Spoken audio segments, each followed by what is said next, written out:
Então tá, vamos caminhar um pouco agora então, vamos para o quarto século, a igreja no quarto século.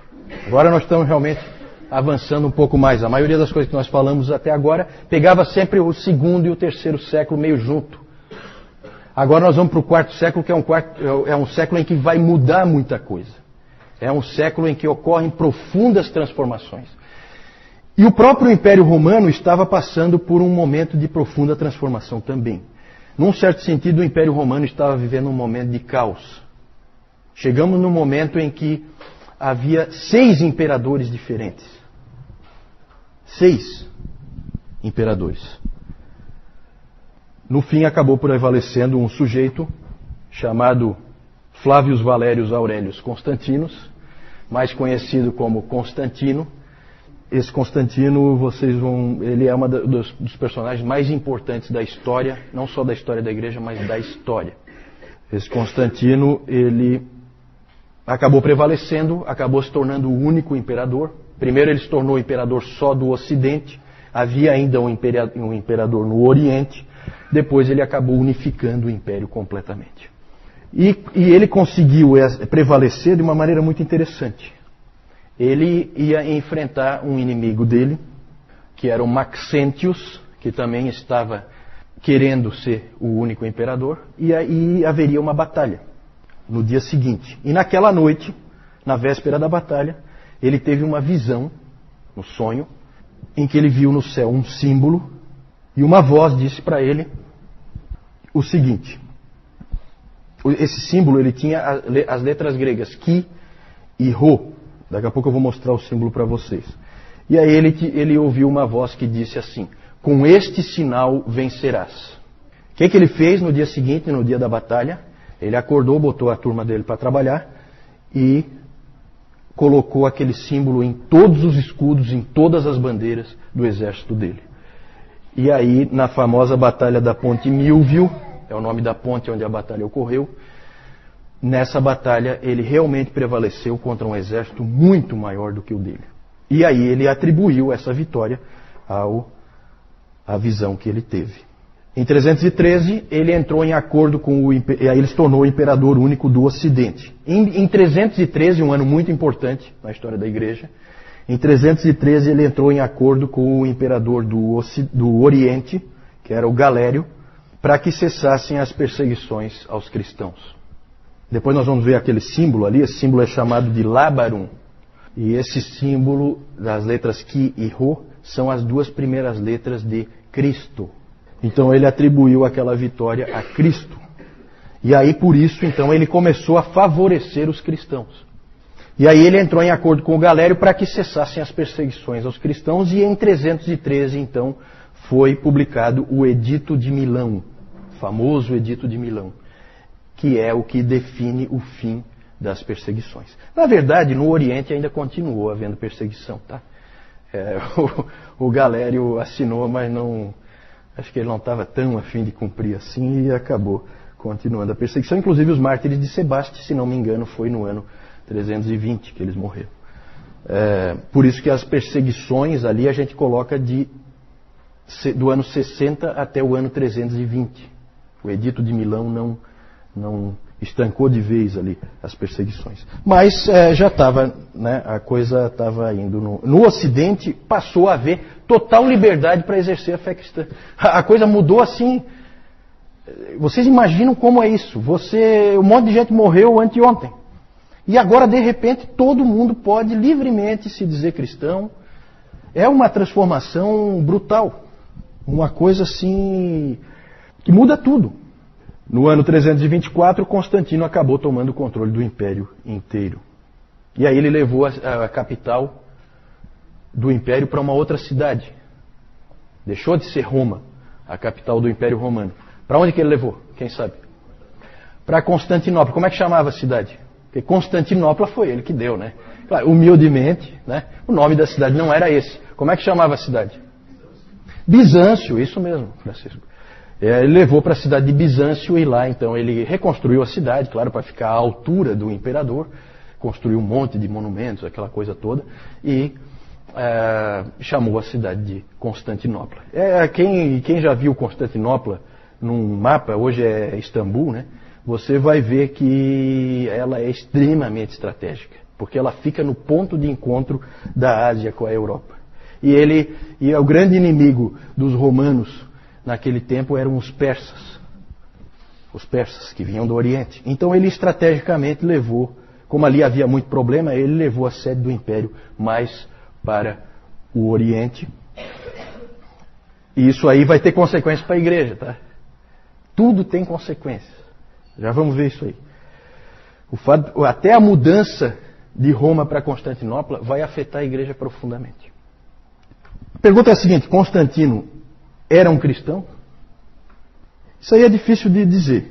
Ele, ao longo da vida dele, ele sempre viveu uma vida que se poderia dizer subcristã, né? A vida dele não correspondia à fé que tinha. Evidentemente que ele não era disciplinado como o povo comum, porque ele era o imperador e todo mundo era grato a ele. E aí nós vamos ter figuras como esse Eusébio de Cesareia, que... Bom, depois eu falo do Eusébio. Mas ele sempre foi confuso no seu entendimento da fé. Ele dizia que Jesus Cristo tinha salvo ele dos seus pecados, mas ele sempre interferia na igreja. Quando ele dava um palpite, normalmente era errado. Então o entendimento dele era precário. Ele originalmente era um adorador do Deus Sol, como geralmente as tropas romanas eram. Então é difícil dizer. Ele na verdade nunca se batizou. Ele foi batizado só no ano da sua morte. Então deixaram para a última hora. Talvez também por causa daquele pensamento, sabendo que ele não vai cumprir nada mesmo. Então vamos deixar para lavar os pecados dele na última hora, quando ele não puder mais cometer. Eu acho que isso aí a igreja já tratou de fazer assim, porque viram que ele tratava os seus inimigos com extrema crueldade, não foi diferente dos outros, né? Só que agora os cristãos não são mais os inimigos. Então os cristãos escaparam, né? Uma coisa a gente pode dizer com certeza: se ele era cristão ou não, a gente não sabe direito. Mas uma coisa é clara: Constantino não somente tolerou a fé cristã, mas ele fez de tudo para fortalecê-la. Constantino auxiliou de todas as maneiras que ele podia a fé cristã. Algumas coisas que ele fez: ele livrou todos os oficiais das igrejas, os presbíteros, de qualquer tipo de trabalho. Eles passaram então a se dedicar somente à igreja. Passou a ser então a ideia do clero profissional. Eles passam a viver do fato de serem presbíteros. Uma coisa que ele trouxe e que continua vigente no Império Romano atual, né, porque o Império Romano parece que não acabou. Na verdade, nós continuamos com as mesmas coisas que foram implantadas pelos imperadores estão aí, como por exemplo nós aqui hoje. Foi ele que instituiu que o domingo, o dia do Senhor, é um dia livre. Ninguém deve trabalhar nesse dia. Se nós estamos aqui hoje, e a gente não precisa vir no canto do galo, né, Moisés? Senão nós teríamos que vir aqui 4 da manhã, na hora do banho de rio, né, João? Nós teríamos que estar aqui para o culto e depois nós íamos, cada um para o seu local de trabalho. As crianças iam para a escola e assim seria, não fosse esse sujeito. Isso continua vigente em todos os países que foram cristianizados, certo? Foi ele que implantou isso, com a sua autoridade, com o seu poder. Que mais? Ele começou a construir as grandes igrejas, as grandes catedrais. Então todas aquelas grandes igrejas, a ideia vem dele. Ele tinha poder para isso, tinha força para isso, tinha recursos para isso. E aí ele foi quem introduziu esse tipo de coisa. E na mesma época de Constantino viveu um sujeito importante, esse aí, Eusébio de Cesareia, também é considerado um pai da igreja. Lembram que eu já falei dele, porque foi ele que escreveu, ele é considerado o pai da história da igreja, porque ele escreveu o livro História Eclesiástica, que conta várias histórias lá dos cristãos primitivos. Dizia-se de Eusébio que ele era tão erudito que ele sabia tudo o que havia para se saber. Eu acho que é um pouquinho de exagero aí, mas ele certamente foi um teólogo também, e ele introduziu uma coisa que depois começou a se chamar de a teologia oficial. Porque ele pegou esse momento histórico, e aí é o perigo de você interpretar a providência de Deus. É sempre perigoso. Porque aí fica na cabeça assim, olha só o que aconteceu, o imperador se converteu ao cristianismo. Quem é que esperava isso? Depois de anos e anos de perseguição, 250 anos de perseguição, o imperador se converte ao cristianismo. Quem é que podia esperar uma coisa assim? Deus está fazendo alguma coisa. É isso que passa na cabeça. Mas o que ele está fazendo? E aí você começa a interpretar. E aí eu falei no domingo passado aquela questão da dificuldade de você pegar a história da igreja, a dificuldade é interpretar o que está acontecendo. E o Eusébio resolveu interpretar. E olha como é que ele interpretou uma frase dele aqui. Constantino foi elevado por Deus para ser o vice-regente de Deus. Constantino é o representante de Deus na Terra. Por isso que Eusébio é considerado naquela classificação de Niebuhr, que eu mostrei no domingo passado, sobre a cultura, cristianismo e cultura, ele é considerado o que encaixa no Cristo da cultura. Por quê? Porque o Império Romano é o reino de Deus na Terra. É assim que ele pensava. Certo? Isso aí tem uma série de reflexos, tá? Claro que toda essa ideia, toda essa noção vai ser fortemente atacada depois por Agostinho no Cidade de Deus, no livro dele.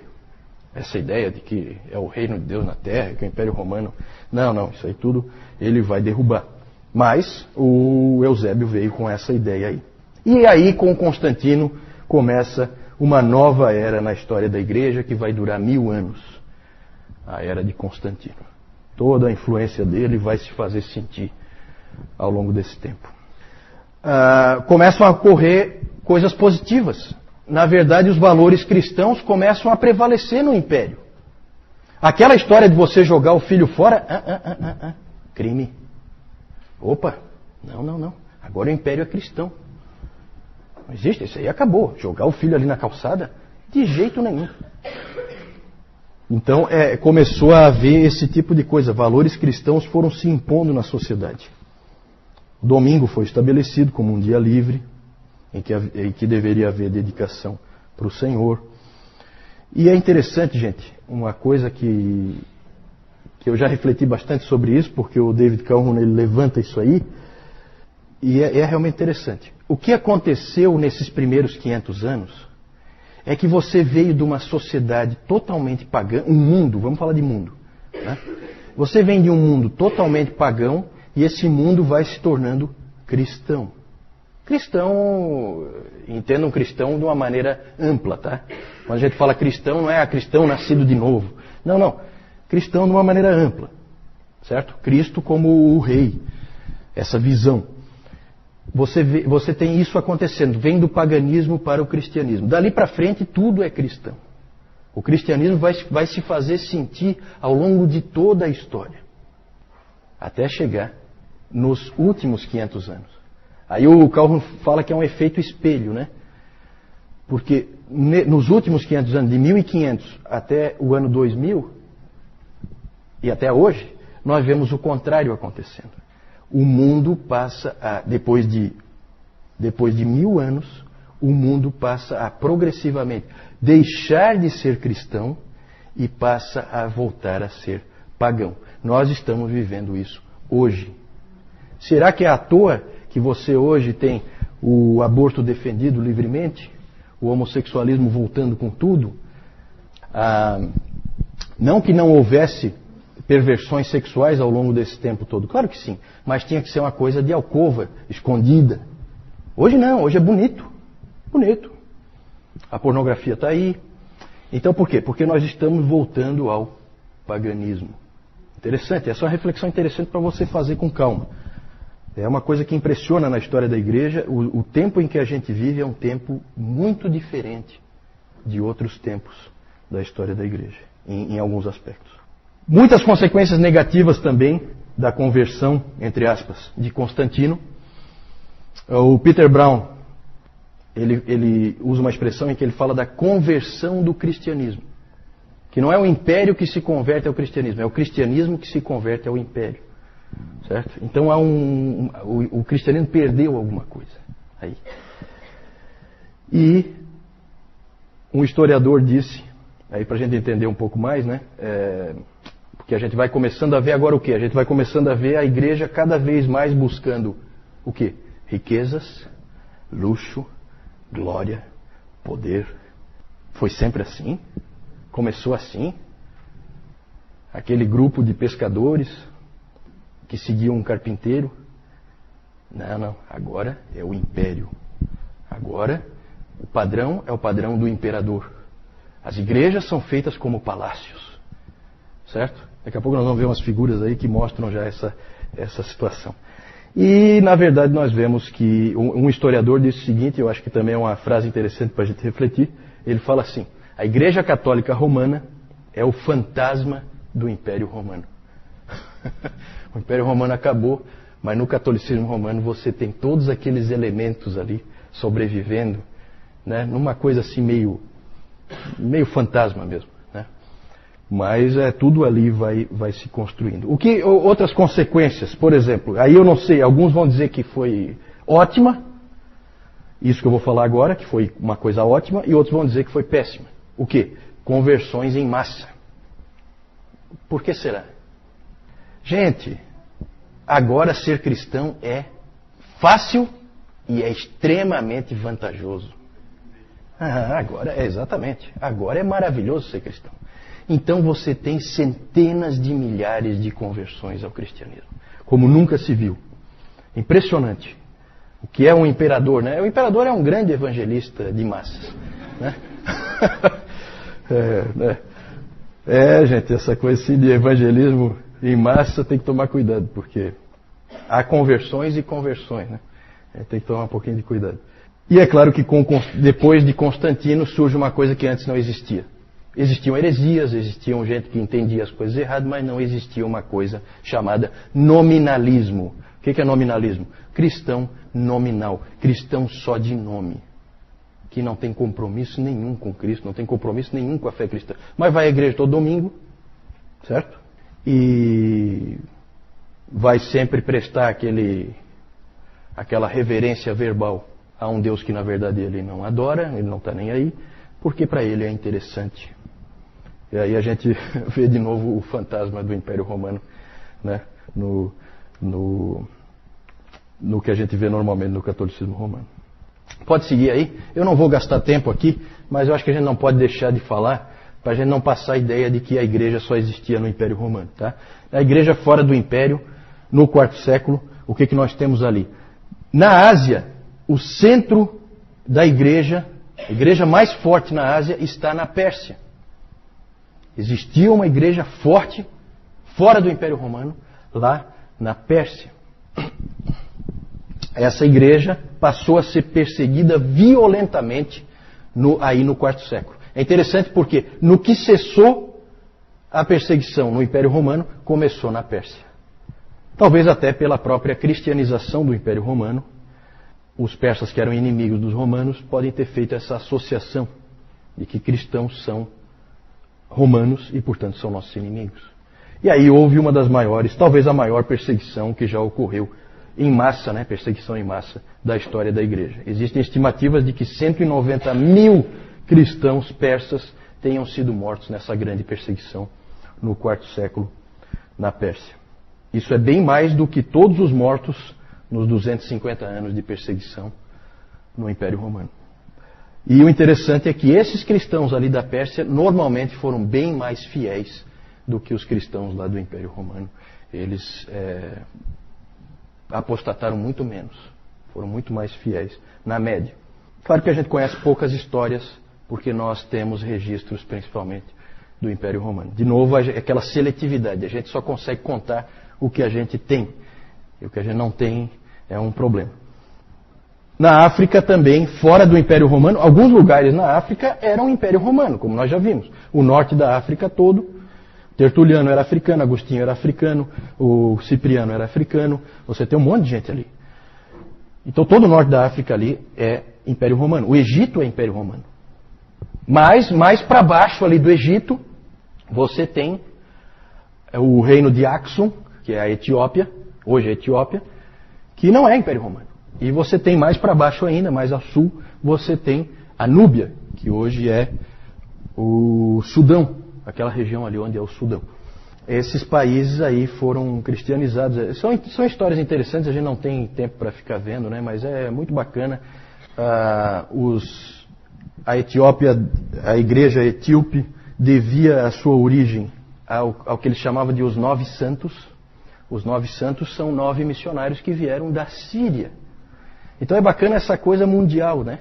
9 missionários da Síria vieram e evangelizaram um país inteiro, um reino inteiro, que é esse reino de Axum. A Núbia também foi, aí eu não sei exatamente quem é que alcançou, mas também havia cristianismo ali. Na Etiópia persiste essa igreja até hoje, é uma igreja separada, né? Ela tem uma história separada, ela é diferente.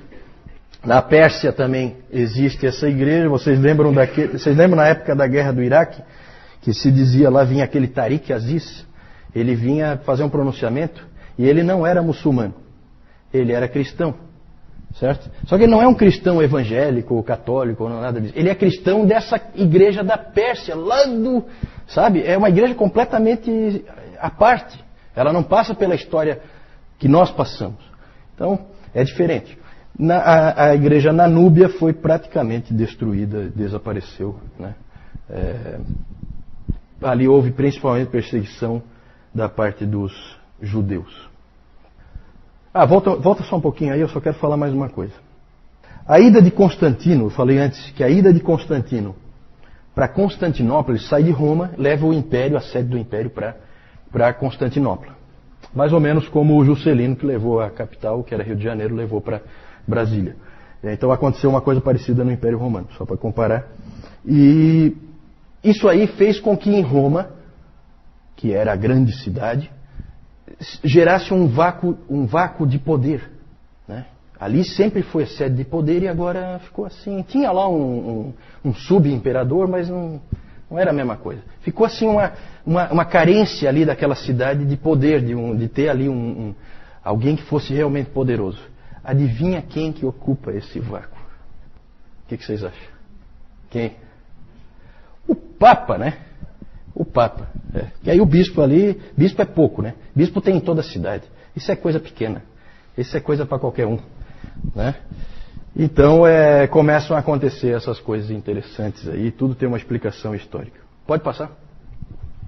Só aqui rapidamente, esse aqui é o Lábarum, né? Aquele símbolo. Aqui é um quadro, evidentemente, do Constantino.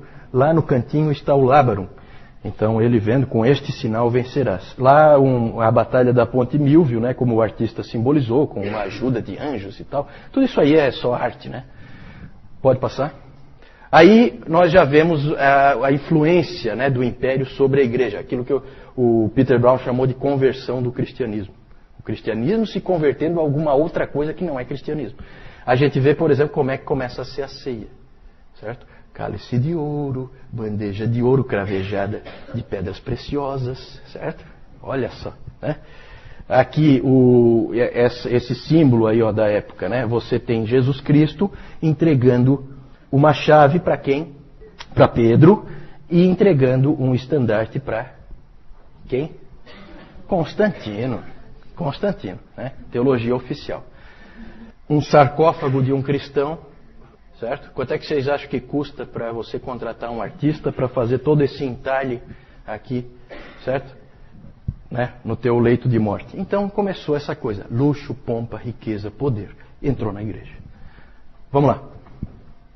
Esse é o Eusébio de Cesareia, só, claro, simbolizado aí por uma figura. Vamos lá.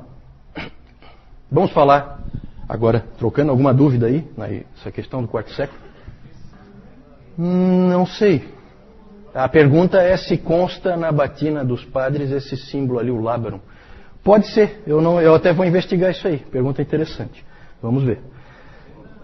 A pergunta da Jussara é sobre a Igreja Ortodoxa. Como é que, em que pé que está essa história de Igreja Ortodoxa, a Igreja Oriental, né? Na verdade, ainda é uma igreja única, mas começam a haver traços aí de problemas. A Igreja Oriental, ela é diferente. Ela já tem características diferentes, culturalmente ela é diferente, mas aqui o próprio fato do imperador ir para Constantinopla, ou seja, ele ir para o Oriente, certo? ainda mantém uma boa unidade, certo? Ainda não é o momento em que elas vão se separar. Na verdade, há um prestígio ao patriarca de Constantinopla pelo fato do imperador agora estar ali, na cidade dele, e não mais em Roma, certo? Ele veio para o Oriente, né? Então, aí nós vamos falar bastante, tá, da Igreja Ortodoxa, né, um pouquinho mais para frente, tá?